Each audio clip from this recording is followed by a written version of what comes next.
Welcome to Negosyente, ang programang naghahatid sa inyo ng mga kwento at kaalaman tungkol sa pagninegosyo. Kilalanin natin ang isang sikat at napakagaling na interior designer sa usapang babae. High-end na ba yun? Let's find out sa kwentong negosyo. Sino na naman kayang makakatanggap ng dagdag puhunan this week? All this and more. Ako si Roda Castro Kaliwara, your resident Pinay entrepreneur. At ito ang Negosyente.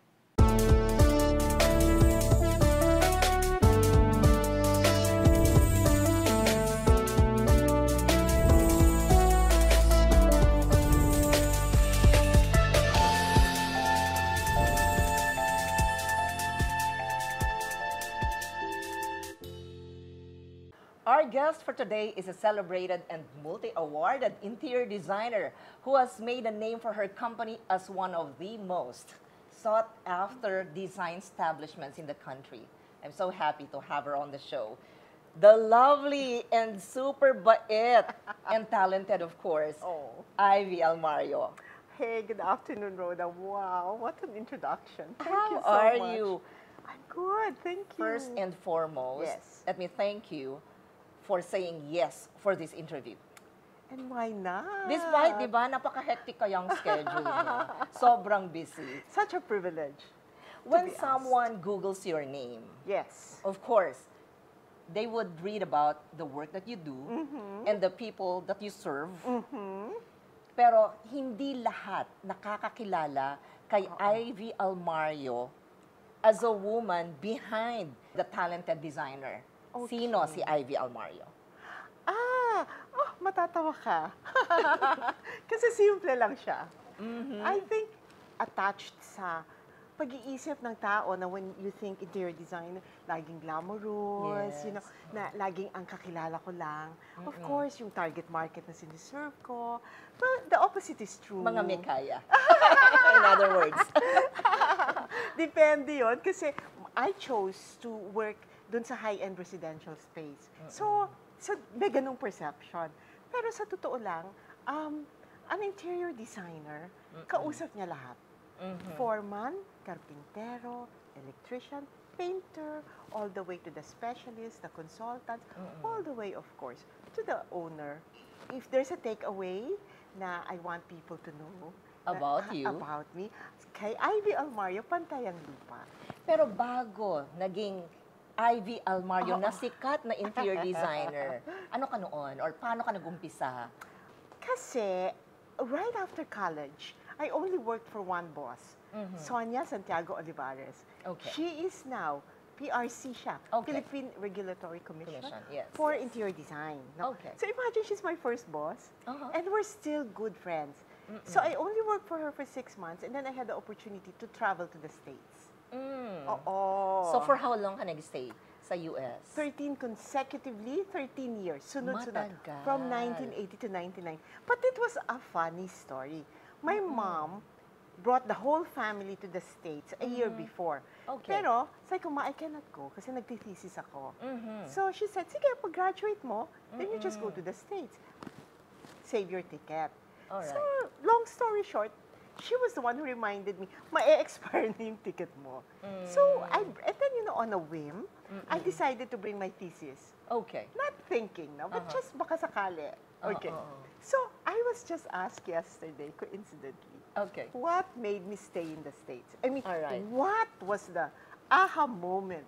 You know, I grew up in Blue Ridge. It's a very hilly community. Yes. And all my life, even if we had a nice house, wala kaming tubig na umaakyat. Okay. So my whole life, even if the bathroom was wonderful, lagi akong nakatabo at nakapail. Kasi Okay. sa Blue Ridge, ang hirap, maski may pump ka, ang baba ng water pressure. Alright. So I stayed at my uncle's house in Cerritos, and when I turned on the shower, wow! Ibang-iba. And that very night, I said, I'm going to look for work in the States. So if people ask me what made me move, water pressure lang po ang katapat. So there was a network of very talented Filipino interior designers who helmed and headed all the design offices. So I called my friend Paco de la Rosa. Paco was an independent designer. He's always been Paco de la Rosa. He never worked for anybody but himself. I said, Paco, can you look for work for me? He said, okay, I'll call my friend Luis Pereira, cross the street, show him your portfolio. I showed Luis my portfolio, and he said, can you start next week? Wow. That is the power of a good portfolio. True. Yeah. So yun lang. Pero was it difficult adjusting to working in Manila? Imagine, siyempre, yes. galing na. After being in the States, hard. It took me 3 years, seriously, to make this be my new normal. When I first came home, this napaka-sweet na Ivy, oh my God. In the States, you say when it's due, you do it. You say 3 o'clock, you're there at 3 o'clock. All of a sudden, wala pa po si sir. Pero sinabi niyo alas 3. Nasan siya? Hindi ko po alam. For me, the level of the professionalism was something I had to adjust to. In all levels, from furniture makers to ano. So that was the pain point for me, was adjusting from the efficiency of a first world country to the challenges and constraints of a not so developed industry. Do you have something like you want to tell sa ating mga young entrepreneurs, especially mga kababaihan, who would want to be as successful as Ivy Almario? Don't be afraid to be mentored. There is no substitute for hard work. There's no substitute for learning your craft and learning from the best. Maski may widow ka, maski na sabihin natin, nag-top ka ng thesis mo, maski na, it's mas mainam na matuto ka sa isang kumpanya kasi you don't have to pay for your own mistakes. You know, it's not to say you're charging it to the client. No, not at all. But there will be a support, a community, and you will learn the standards and the procedures of how to make something that's thought of as an art into a science. Because interior design is both an art and a science. Oh, okay. Yeah, there's the science of designing. It has deliverables. You are paid according to what you deliver. That's how it becomes a business. Matututunan mo yan if you work for, let's say, an international firm. Try as much as possible to send your resume wherever it can take you. And then have the humility to learn. And then when you're ready, start your own atelier. So you yourself can give jobs to others. Yun lang naman ang punto ko Napakasikat na interior designer. What's next for Ivy Almario? Oh my God! You know, at a certain point in life, na-earn na rin natin ang katamaran. Time to relax. Time to relax. Knowing when to live the art of slow after you've lived on the fast lane is in itself both a gift and really your responsibility yourself. Kasi you have to realize at a certain point, ano pa ba ang gusto ko i-prove sa sarili ko? And to the world. And to the world. Kung okay ka na, parang kumota ka na, kasi naman your level of contentment has taken you to a space that's good, then I am now just enjoying being with friends, being with women like you, paying it forward when I can, being with family.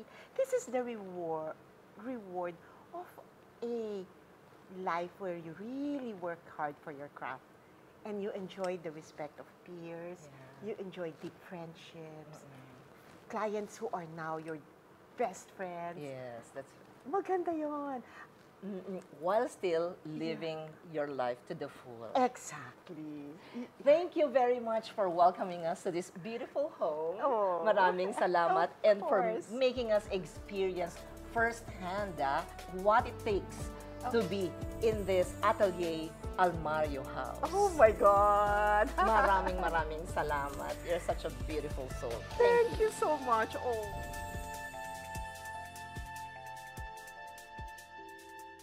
Cyber Month sa SM Supermalls, kaya let's meet a young gamer and find out why gaming is so much fun.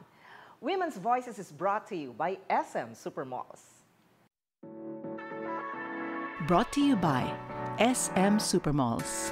Hi guys, I'm Cash. I'm a student. I'm an animal lover. I'm also a mechanical keyboard enthusiast, and I am a gamer. So I'm really passionate about gaming. It's something I've been doing ever since the start of the pandemic. So I started investing in my gaming setup, and I started to ask some of my friends who were already gaming, what should I try out? And that is when I was introduced to my very first game, which is called Valorant. And it was a really good experience because I started to meet new people. My mom was very reluctant with allowing me to continue gaming, but then when I started to show her all of the benefits, she really realized that it's really good for, number one, someone's mental health. If you're doing a lot of your academics, your homework, your different relationships, gaming will be a really good breather for you. It helps you calm down after a stressful day. There are also misconceptions about gaming being toxic, and personally, I've experienced negative encounters when it came to gaming, mainly because I am a girl in a male-dominated category or platform, but that's really where you meet really good people. I've met so many empowering women who have taught me advice as to how I can become a better gamer. So if you're planning to get into gaming, I think it is really important to remember that you balance gaming and your other activities. So one thing I did was I always scheduled when I would start gaming, and this has really allowed me to regulate my time. Another tip is really to find good people in the community, positive people who are there to guide you, who are there to introduce to you the good side of gaming. Okay guys, that's it. Good game. Bye-bye.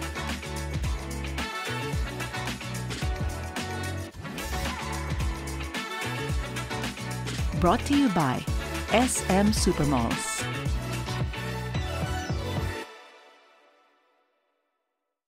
Ang sabi nila, ang bayong ay simbolo ng pagsisikap. This week, sa Kwentong Negosyo, tradition meets modern. Yan ang signature look ng bayong, gawa sa Laguna. So, we started Inana Handicrafts 2019. No? Actually, the one who's from Luisiana, Laguna is my husband. When I got married to him, every time may mga occasion, Pasko, I purchased the bayong packaging, no? Mga boxes made of pandan. So every Christmas, friends from Manila, usually they ask me to buy for them in bulk. So halimbawa, 100 pieces for giveaways, ganyan. Sinabihan ako ng friend ko, nung sister ko na, ate, bakit hindi ka mag-start nung sarili na business din? With the goal, no, with the purpose also of helping the community and the weavers. Because of that, yun, Inana started. We chose the name Inana to honor the women from Luisiana, Laguna. In Luisiana, Inana means lola. Yung mga lola, they are the ones actually who's teaching the younger generation the art of weaving. So ngayon, more on plastic yung production, pero kapag we have enough stocks of pandan materials yung ginagamit namin. Yung way of helping ng Inana sa community, unang-una isang purpose ng Inana. Kasi dati mura yung labor ng mga weavers, and I felt that that's not fair for them. So yung unang goal namin is itaas yung labor ng mga nagwi-weave. So somehow, kahit papano, nakakatulong yon. It's an extra income, not only to the women in the community, but we also have men as weavers. After nilang magtrabaho, galing sa bukid, pag uwi nila, nagwi-weave sila. And aside sa weavers, we also have artists, no? Yung mga nagpe-paint, and then yung mga mananahe na gumagawa ng mga lining ng bags, naglalagay ng zipper. Nung una, nag-start kami na 4 na weavers, tapos isa lang na artist na taga-paint. But now, meron kami mga 10 to 12 na weavers, 2 artists, isang mananahe. Tapos manual din kasi yung paglalagay ng lining, paglalagay ng zipper, we also have one. Kasi since handmade siya, tapos magkakaiba yung gumagawa. Halimbawa, bulk orders, no? Minsan, that's why we always give approximate size of the bayong. Kasi dependent yung size on how the weavers pull the plastic or how the weavers pull the materials. Minsan pag sobrang malakas yung paghila niya, mas maliit yung size, mga ganyan. So, para ma-monitor, ma-deliver namin according dun sa usapan na size and design yon. Mino-monitor talaga yung paggawa ng bayong. Aside from that is syempre yung designs, no? Kailangan madaming design kasi madami ring nagbebenta sa market. So para maging at par, no, with the other suppliers. For the designs, I'm so blessed because the weavers from Louisiana, the women themselves, talented sila. So sila mismo, they have their own ideas dun sa mga different patterns ng weaving. So nag-uusap-usap kami, ito yung pwedeng design, ito yung bagong design na pwede nating gawin. Yung pandan talaga yung local materials na meron ang Louisiana. But we have limitations. Up to now kasi, ang ginagawa namin doon is manual talaga na pagkukulay. Sa isang kulay, may malaking pot, 3 hours na pinapakuluan, baka may ibang technique on how we can do that faster.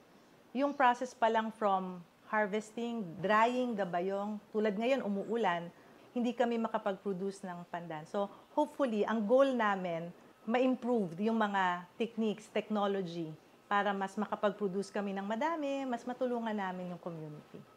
Aside from that, it's a continuation of a tradition na ayaw natin na mawala sa kanila.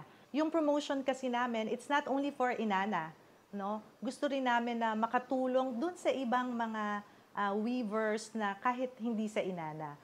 Kasi 'di ba, halimbawa na promote kami, pupunta sila ng Louisiana, hindi lang naman yung Inana yung pupuntahan nila. Yung ibang stores na nandun din, mapopromote din. And yun yung gusto namin, na makilala yung Louisiana, Laguna sa paggawa ng mga magaganda at matitibay na bayong. Pakinggan ang kwento ng isang kababayan natin na nabago ang buhay sa tulong ng BDO. Lahat tayo ay may pangarap. Pangarap na magandang buhay para sa sarili at para sa pamilya. Ngunit kadalasan, hindi natin alam saan magsisimula. Narito ang isang kwentong VIP, very important pangarap.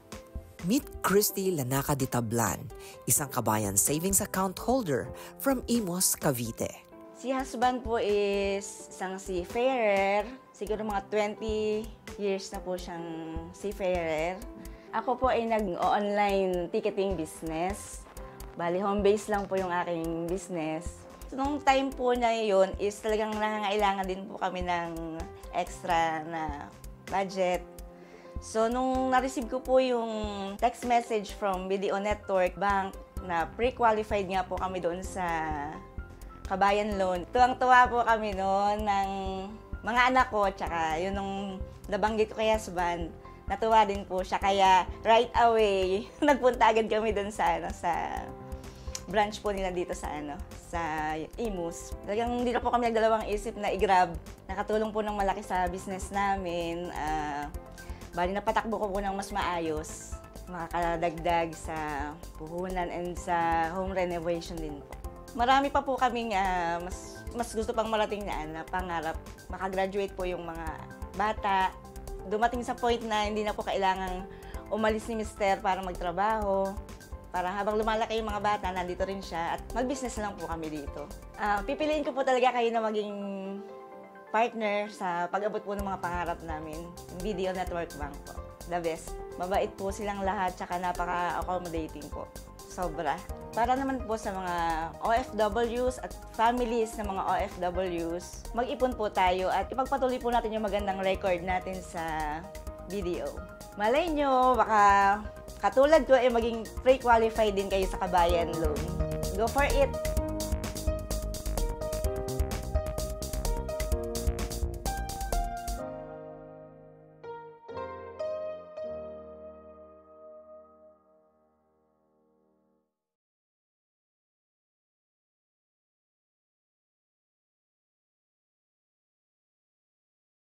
Tuwing linggo, isang kababayan natin ang makakatanggap ng dagdag puhunan. Tara, samahan niyo ako. Andito tayo sa isang palengke dito sa Makati City kung saan isa sa ating mga kababayan ay makakatanggap ng dagdag puhunan. Tara, samahan niyo ako. Kumusta po? Mabuti naman po. Okay, ano ho yung mga tinitinda natin? Ito, calamares, kwek-kwek, may atay, ito, squid ball. Okay, ano hong mga malakas na paninda ninyo? Ito, calamares. Calamares. Opo. Nakakamagkano kung matanong lang po ha? Nakakamagkano ho ba ang benta ninyo sa hapon naman? Alas 3 ako nag-umpisa, minsan 500 lang. Alas 3 ng Tanghali. Ngayon lang. tanghali. At anong oras ho kayo natatapos at umuuwi? Minsan, alas 7. Ah, so okay lang din yun. Hindi ganun kahaba. Eh kasi pagdating alas 8, wala nang tao. Yung sino pa bang bibili? Ay, ganun. So sa umaga, ano hong ginagawa ninyo? Nagtitinda ako ng kape. Saan naman ho yun? Doon banda ako doon. Sa ibang Ah. spot naman. Ah. 700 ang benta, Ah. 500 ang puhunan, 200 ang Ah. kita. At araw-araw yon. Hindi naman. Hindi naman. Kasi nag-uulan. 3 araw akong hindi nagtinda kasi malakas ang ulan. Tanong, gusto mo ba ng dagdag puhunan? Siyempre po, para makatinda ako sa umaga, kasi nagtitinda ako ng tinapay eh. Oh. Kaya lang nahinto kasi nauubusan ako, nawalan ako ng puhunan. Kaya ang tininda ko muna kape. So yung kape, hindi lang kape, Mm-mm. kundi pati kasama ang tinapay. Dahil dyan, dadagdagan natin ang puhunan ninyo. Aling Marivic, masaya ka ba? Siyempre po. Talaga? Talaga naman. Okay. Sige. O, ito. Dagdag puhunan mo. Ay, talaga po. O naman. Akin na to. O naman. Ay, Sige. thank O, you. masaya sila. Mga Thank you, Lord. mga kasama Maraming niyo salamat dito. po sa inyo. O, hindi lang kayo ang masaya, hindi lang kayong natutuwa. Lahat ng mga kasamahan nyo dito, tuwang-tuwa sa inyo. O, bilangin ninyo. Kung magkano? 1, 2, 3, 4, 5.